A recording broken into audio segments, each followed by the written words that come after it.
Hello और welcome student, स्वागत है आपका करण गुप्ता ट्यूटोरियल क्लासेस में। और आज का जो वीडियो है उसका टॉपिक काफी इंटरेस्टिंग है क्योंकि इसकी रिक्वायरमेंट मुझे काफी समय से आ रही थी और बच्चे खासकर मुझसे ये क्वेश्चन पूछ रहे थे। कौन से बच्चे? जो या तो 12th कर रहे हैं या जो बच्चे अभी बीएससी कर रहे हैं, और वो मुझसे ये पूछना चाहते थे कि डिप्लोमा इन फार्मेसी के सर फायदे क्या हैं, जरा एक वीडियो के माध्यम से हमको समझा दीजिए। तो और इस वीडियो के माध्यम से मैं आपको यही समझाने की कोशिश करूंगा कि डिप्लोमा इन फार्मेसी के क्या फायदे हैं, और इस वीडियो से आपको समझ में भी आ जाएगा कि क्या हमको डिप्लोमा इन फार्मेसी करना चाहिए कि नहीं चाहिए। तो ज्यादा समय नहीं गवाते और वीडियो स्टार्ट करते हैं। तो सबसे पहले मैं आपको डिप्लोमा इन फार्मेसी के बारे में एक बेसिक नॉलेज दे दूं। ये एक 2 साल का कोर्स होता है और ये एक डिप्लोमा कोर्स है, ये ग्रेजुएशन डिग्री नहीं है।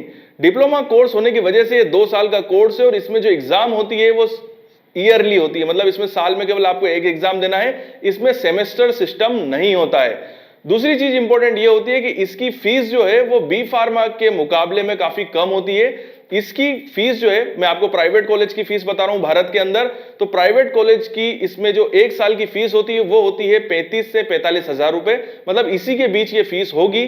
तो अगर हम 45 हजार रुपए इसकी फीस पकड़ लें तो 2 साल की फीस हो गई 90 हजार रुपए। आपको 90 हजार रुपए पे करना पड़ता है इस पूरे कोर्स के लिए, ठीक है। ऐसा भी हो सकता है किसी कॉलेज में 40 हजार लगे, किसी में 35 हजार लगे, तो उस हिसाब से आप एडजस्ट कर लीजिए। कई गवर्नमेंट यूनिवर्सिटीज भी हैं जो कि डिप्लोमा इन फार्मेसी कराती हैं, वहां की फीस आप मान के चलिए कि 20 से 25 हजार रुपए पर ईयर हो सकती है, ठीक होगी बात। तो अगर आप चाहते हैं, तो अगर आप गवर्नमेंट में अगर आपको सीट अवेलेबल हो रही है तो आप जरूर गवर्नमेंट कॉलेज से डिप्लोमा इन फार्मेसी कर लीजिए, और अगर आप प्राइवेट में करना चाहते हैं तो प्राइवेट से कर लीजिए। मैंने दोनों की फीस आपको क्लियर कर दी है। इसको करने के बाद क्या होता है, देखिए, डिप्लोमा इन फार्मेसी करने के बाद आप एक रजिस्टर्ड फार्मासिस्ट बन जाते हैं और आप अपना खुद का एक मेडिकल स्टोर खोल सकते हैं। ये सबसे बड़ी बात है। मतलब ये जो कोर्स है बेसिकली वो इसीलिए बनाया गया था कि देश के अंदर ज्यादा से ज्यादा मेडिकल स्टोर खोल सकें, और जो लोग अपना मेडिकल स्टोर केवल अपना मेडिकल स्टोर खोलना चाहते हैं वो लोग डिप्लोमा इन फार्मेसी की 2 साल का कोर्स करने के बाद अपना मेडिकल स्टोर खोल सकते हैं, ठीक है। तो ये ज्यादातर ये जो कोर्स था ये इसीलिए ही बनाया गया था। ये चीज आपको दिमाग के अंदर रखनी है कि देखिए, ये कोर्स करने के बाद आप एक रजिस्टर्ड फार्मासिस्ट हो जाते हैं। आपका जो रजिस्ट्रेशन है वो स्टेट फार्मेसी काउंसिल के अंदर हो जाता है, ठीक होगी बात। तो वहां पर ये डिग्री करने के बाद आपको आपका रजिस्ट्रेशन स्टेट फार्मेसी काउंसिल में कराना होता है, और उसके बाद आप एक रजिस्टर्ड फार्मासिस्ट हो जाते हैं, और उसके बाद आप अपना एक मेडिकल स्टोर खोल सकते हैं। उसके अलावा भी काफी जॉब अपॉर्चुनिटी होती है जो आप डिप्लोमा के साथ आपको मिल सकती हैं, या जहां पर आप जॉब कर सकते हैं। जैसे कि आप एज ए रजिस्टर्ड फार्मासिस्ट या एज ए फार्मासिस्ट आप गवर्नमेंट हॉस्पिटल के अंदर जॉब कर सकते हैं। वो हॉस्पिटल जो कि स्टेट गवर्नमेंट के अंडर आते हैं, वहां पर आप as a registered pharmacist job कर सकते हैं। टाइम पे इसकी पोस्ट निकलती रहती है, तो वहां पर आप रिटन एग्जाम क्लियर करने के बाद आप वहां पर जॉब कर सकते हैं। तो यहां पर आपको परमानेंट जॉब भी ऑफर की जाती है, और साथ ही साथ कॉन्ट्रैक्ट बेसिस पे भी फार्मासिस्ट को रिक्रूट किया जाता है। दोनों का सैलरी स्केल अलग अलग होता है। यहां पर जो फार्मासिस्ट की जो जॉब होती है, जो फार्मासिस्ट की जो पोस्ट है, वो सेंट्रल गवर्नमेंट के अंदर ग्रेड 3 या ग्रेड 4 के अंदर काउंट होती है। तो इसका मतलब है कि आपकी स्टार्टिंग सैलरी 25 हजार रुपए पर मंथ से स्टार्ट होगी अगर आप परमानेंट बेसिस पे लग रहे हैं, और अगर आप कॉन्ट्रैक्ट बेसिस पे लग रहे हैं तो ये सैलरी 15 से 20 हजार रुपए स्टार्टिंग सैलरी हो सकती है। ये चीज आपको ध्यान रखना है। वहीं सेंट्रल गवर्नमेंट भी, मतलब जो हमारी केंद्र सरकार है, वहां से भी फार्मासिस्ट के रिलेटेड काफी भर्तियां निकलती हैं। जो केंद्र सरकार के अंदर आने वाले जो डिफरेंट डिपार्टमेंट होते हैं, उनके खुद के हॉस्पिटल्स होते हैं, और वहां पर ये फार्मासिस्ट की भर्तियां की जाती है। जैसे कि रेलवे हो गई, इंडियन रेलवे के भी हॉस्पिटल्स होते हैं, वहां पर भी फार्मासिस्ट की रिक्रूटमेंट होती है। तो वहां पर भी diploma student as a pharmacist job कर सकते हैं। उसके अलावा सीआरपीएफ हो गई, बीएसएफ हो गई, एयरपोर्ट्स हो गए, उसके अलावा हमारी आर्मी हो गई जिनको सोल्जर फार्मा कहते हैं। तो ये सेंट्रल गवर्नमेंट के अलग अलग डिपार्टमेंट्स होते हैं जहां पर आप डिप्लोमा करने के बाद एज ए फार्मासिस्ट वर्क कर सकते हैं। सैलरी स्केल काफी अच्छा होता है अगर आप परमानेंट बेसिस पे जॉब कर रहे हैं। यहां पर आपको जो स्टार्टिंग सैलरी मिलती है वो 30 से 35 हजार रुपए स्टार्टिंग सैलरी आपको मिल सकती है। उसके अलावा आप as a medical representative work कर सकते हैं, जिन्हें हम मार्केटिंग कहते हैं, फार्मा मार्केटिंग कहते हैं। यहां पर भी काफी अच्छी जॉब अपॉर्चुनिटी होती है। डिप्लोमा करने के बाद आप वहां पर वर्क कर सकते हैं। प्राइवेट हॉस्पिटल्स में as a hospital pharmacist work कर सकते हैं, और वहां पर आपको एज ए स्टोर कीपर भी काम करना होता है।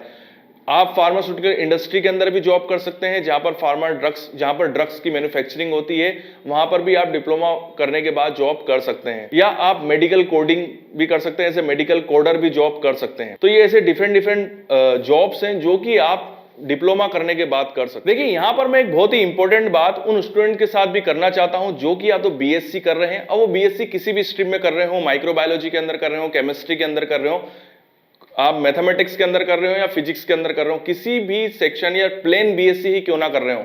मैं बीएससी स्टूडेंट के साथ एक बात कहना चाहता हूं कि जो भी बीएससी स्टूडेंट फार्मा सेक्टर के अंदर आना चाहते हैं वो कम से कम डिप्लोमा इन फार्मेसी जरूर करें। उससे होगा ये कि आपको 2 साल के अंदर कम से कम यहां पर डिप्लोमा फार्मेसी के थ्रू आपको फार्मा सेक्टर का कम से कम बेसिक नॉलेज तो पढ़ने को मिल जाएगा।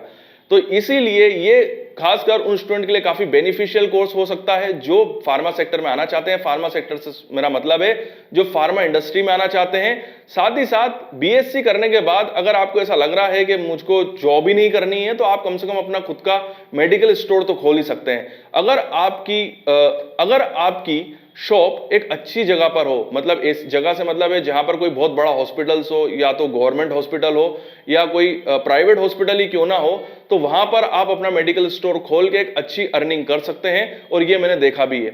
चाहे तो आप वहां पर ही डॉक्टर को बिठा सकते हैं जिसे हम पॉली क्लिनिक भी कहते हैं। और पॉली क्लिनिक के ऊपर मेरा एक सेपरेट वीडियो पहले से ही है, तो उस वीडियो को देख के आप समझ सकते हैं कि पॉली क्लिनिक का सेटअप क्या हो सकता है और वहां पर हम बहुत कितनी अर्निंग कर सकते हैं। तो ये बहुत अच्छा कोर्स होता है क्योंकि यहां पर आप अपना खुद का भी कुछ ना कुछ कर सकते हैं। और जैसे कि आप जानते हैं कि फार्मा सेक्टर कितना ज्यादा ग्रोइंग सेक्टर होता है, क्योंकि फार्मा सेक्टर जो है बेसिकली वो इंसान की हेल्थ से रिलेट करता है, ये ह्यूमन लाइफ से रिलेट करता है। इंसान मोबाइल के बिना रह सकता है, कार के बिना रह सकता है, हर चीज के बिना रह सकता है, बट दवाइयों के बिना नहीं रह सकता।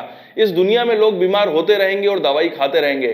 कोरोना काल में भी जब दुनिया में कोरोना था तो सारी इंडस्ट्रीज बंद हो चुकी थी, सारी काम बंद हो चुके थे, तब भी फार्मा सेक्टर उस समय भी काम कर रहा था। और वहां पर और इस कंडीशन में भी यहां पर प्रोडक्शन डबल हो गया था, यहां पर वर्किंग उनकी बढ़ गई थी ना कि कम हुई थी। तो आप समझ सकते हैं कि फार्मा सेक्टर एक ऐसा सेक्टर है जहां पर डाउनफॉल कभी भी नहीं आ सकता है, यहां पर हमेशा ग्रोथ होती रहेगी। तो आप समझ सकते हैं कि डिप्लोमा इन फार्मेसी आपके लिए कितना ज्यादा बेनिफिशियल कोर्स हो सकता है अगर आप किसी और सेक्टर से रिलेट करते हैं। मैं तो ये भी कहूंगा कि वो लोग जिन्होंने इंजीनियरिंग करी है, बीटेक किया हुआ है, और अगर वो अभी भी बेरोजगार घूम रहे हैं, तो आप भी डिप्लोमा इन फार्मेसी करने के बाद कम से कम आप अपना खुद का एक मेडिकल स्टोर तो डाल सकते हैं। तो आप समझ सकते हैं कि कितना ज्यादा अच्छा कोर्स ये हो सकता है आपके लिए। यहां पर एक चीज मैं आपको हमेशा बताऊंगा और बहुत इंपॉर्टेंट है कि डिप्लोमा इन फार्मेसी जो कि एक 2 साल का डिप्लोमा कोर्स है, ये एक बेसिक कोर्स होता है जहां पर आपको फार्मेसी से रिलेटेड बेसिक जानकारियां मिलेंगी। यहां पर फार्मेसी के सारे सब्जेक्ट को कवर किया जाता है और कवर करने के बाद आपको बेसिक नॉलेज दिया जाता है। यहां पर आपको किसी टाइप का डीपली नॉलेज नहीं मिलेगा। अगर आप डीपली नॉलेज चाहते हैं तो आप बी फार्मा कीजिए और बी फार्मा के बाद एम फार्मेसी कीजिए। अगर आपको केवल एक बेसिक नॉलेज चाहिए और आप केवल ये चाहते हैं कि मैं डिप्लोमा इन फार्मेसी करने के बाद अपना खुद का मेडिकल स्टोर खोल सकता हूं, तो जरूर आप अपना मेडिकल स्टोर खोलिए डिप्लोमा इन फार्मेसी के बाद। अगर आप चाहते हैं कि मैं फार्मा इंडस्ट्री में काम करना चाहता हूं, तो फार्मा इंडस्ट्री में काम करने के लिए और आगे ग्रोथ के लिए आपको डिप्लोमा इन फार्मेसी के साथ साथ कम से कम एक ग्रेजुएशन डिग्री होना जरूरी है। या तो अगर आप बिल्कुल फ्रेशर हैं और अगर आपने अभी 12वीं पास करी है और आप फार्मा इंडस्ट्री में काम करना चाहते हैं, तो आप डिप्लोमा इन फार्मेसी ना करिए, आप बी फार्मेसी कीजिए। और अगर आप बीएससी स्टूडेंट हैं और अगर आप फार्मा इंडस्ट्री में काम करना चाहते हैं, तो आप जरूर डिप्लोमा इन फार्मेसी कीजिए। और मैं उन स्टूडेंट से बोलना चाहूंगा जो केवल मेडिकल स्टोर खोलने की सोच रहे हैं, मेरी बात ध्यान से सुनिएगा। अगर आपका लक्ष्य केवल मेडिकल स्टोर खोलना है, तो आप 12वीं के बाद डिप्लोमा इन फार्मेसी कर लीजिए। बट अगर आप चाहते हैं कि मैं डिप्लोमा इन फार्मेसी करने के बाद फार्मा इंडस्ट्री में ज्वाइन करूं या किसी और सेक्टर में जाना चाहते हैं, तो वहां पर डिप्लोमा इन फार्मेसी एक छोटी डिग्री आकी जाएगी और आगे चल के आपको प्रॉब्लम आएगी। तो आप फिर उसके लिए फिर आप कोई बड़ी डिग्री कीजिए, मतलब डिप्लोमा फार्मेसी के बाद आप बी फार्मेसी कंटिन्यू कर सकते हैं। ठीक हो गई बात। तो यहां पर इस वीडियो के माध्यम से मैं बस आपको यही समझाना चाहता था कि डिप्लोमा इन फार्मेसी करने के क्या फायदे हैं और ये आपको क्यों करना चाहिए। फिर भी अगर आपको कोई डाउट है, कोई चीज समझ में नहीं आई है, तो आप मुझे वाया इंस्टाग्राम डीएम कर सकते हैं, नीचे कमेंट बॉक्स के थ्रू मुझसे क्वेश्चन पूछ सकते हैं, और फेसबुक पेज पे तो मैं लाइव आता ही रहता हूं जहां पर मैं आपके क्वेश्चंस का जवाब देता हूं। तो यहीं पे मैं वीडियो कंप्लीट करता हूं आपकी उज्जवल भविष्य की कामना के साथ, और यूं ही बने रहिए मेरे साथ। आपके लिए आज की एक बहुत बड़ी खुशखबरी है। तो आज मैं मेरे सभी स्टूडेंट्स को जवाब देने के लिए मैंने एक ट्रिक निकाली, और उसको ये है कि मैं अब आने वाला हूं लाइव, और लाइव आके मैं आपसे सीधा इंटरेक्ट करूंगा और आपके क्वेश्चंस का जवाब दूंगा। अब आपके दिमाग में ये क्वेश्चन उठ रहा होगा कि सर लाइव आओगे कहां पर और कब आओगे। तो मैं आपको एक चीज बता दूं कि मैं लाइव आऊंगा मेरे फेसबुक पेज पे। मेरे फेसबुक पेज का नाम है प्रोफेसर करण अजय गुप्ता। उस पेज को आप फॉलो कर लीजिए। समय, टाइम, जो जगह, वो सब मैं बताऊंगा उस फेसबुक पेज पे। और मैं आपको बताना चाहता हूं कि जल्द ही मैं फेसबुक लाइव पे आने वाला हूं। सर लिंक तो बता दो। तो लिंक नीचे डिस्क्रिप्शन बॉक्स में है, मेरे पेज का लिंक नीचे डिस्क्रिप्शन बॉक्स में है, वहां से आप मेरे फेसबुक पेज पे जा सकते हैं और मुझे फॉलो कर लीजिए। और 1 मिनट और, अगली मुलाकात होती है फेसबुक पेज पे।